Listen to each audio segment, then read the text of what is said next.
Brendan Brown is head of economic research at Mitsubishi UFJ Securities. He also wrote a book on the crisis called Euro Crash, the exit route from monetary failure in Europe. And he's with me in the studio now. So, Brendan, tell me the big takeaway for you from this weekend summit. Well, the big takeaway is that in the clash of vision about where EMU goes from here, I see the German viewpoint having won out, and there's been a big climb down by President Sarkozy. And that's essentially good news. Oh, it's essentially good news to take the ECB out of any involvement to sort of bulk up the EFSF? Very definitely. If we'd gone ahead with the French vision of having the ECB essentially monetizing the debt of Italy and Spain, we would have had an unlimited transfer from Germany to those countries.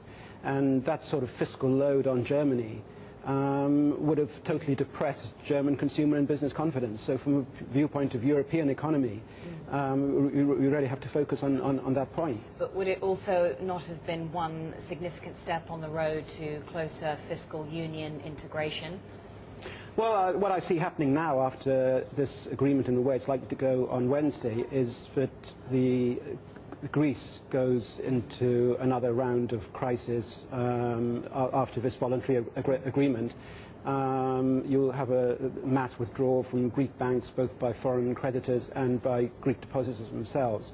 Very soon after that, there'll be another round of default, not as regards bank holders, but as regards non-bank holders. And this will very likely catapult Greece out of EMU. That will roll on to Portugal. But let's put this in proportion. 2 countries eventually leaving EMU, or even 3, is not going to catapult the global economy. I mean, it's quite remarkable, even though many investors, many analysts are saying, you know, despite the lack of progress, despite the fact that they've been grappling with these issues for a year and a half, that is still quite, to many, an unimaginable scenario, this idea of Greece being catapulted out of EMU. Are you talking about Greece essentially leaving the Eurozone, and that would mean sort of a mass, I mean, that's something that would be, it would mean going back to their own currency. It's something that would affect bank deposits, taxes, budgets. I mean, you know, computer programs, ATM machines, everything, all these complex things would have to be rewritten. Surely everything will be done to prevent that from happening.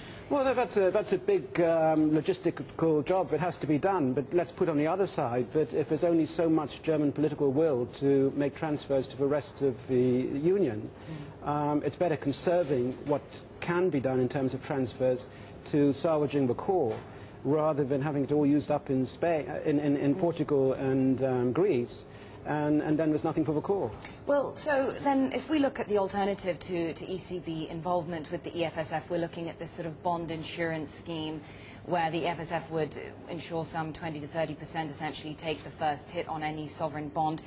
Is that a good thing? I would see it largely as cosmetic. After all, if people buy these bonds with 20% insurance from the EFSF, they could have done that anyhow. They could have gone out and bought their own portfolio of Italian and Spanish bonds and bought a few boons alongside it.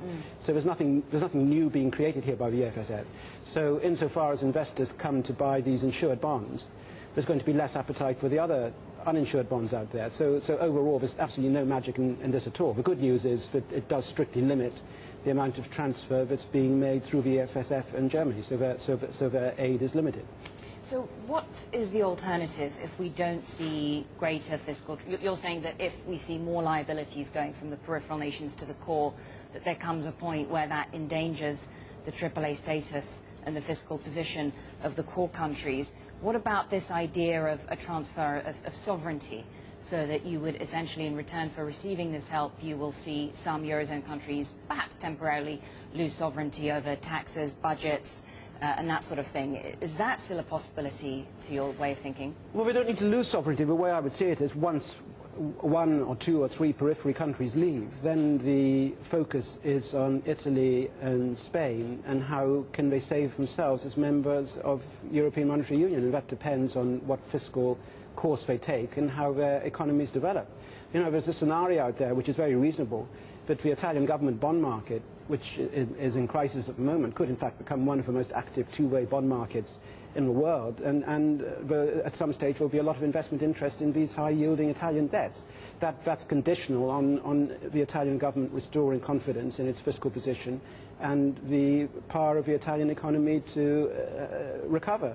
But that's well within the realms of imagination and could happen. Do you have confidence that that could well happen? Because we have seen Prime Minister Silvio Berlusconi's European partners, Nicola Sarkozy and Angela Merkel, really exert pressure on him to do more to bring down the debt and boost growth. So do you see prospects for Italy improving, or could we see a full-blown recession next year? Well, we're going to see a recession in Europe almost certainly, including probably even Germany.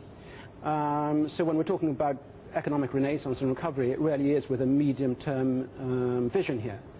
But if you're looking at yields of 6% in Italy and the long-term reputation of the Italian economy and its entrepreneurship and what it's capable of with or without the politicians, that there does come a point if a fiscal framework is sufficiently tight, and it now is tight in terms of the underlying fiscal arithmetic, you could, in a different condition, get flows coming into Italy, and Italy becoming a much more secure member of EMU. All right. Well, thank you very much indeed, Brendan Bound. Really good to get your analysis, Head of Economic Research at Mitsubishi UFJ Securities. Thank you.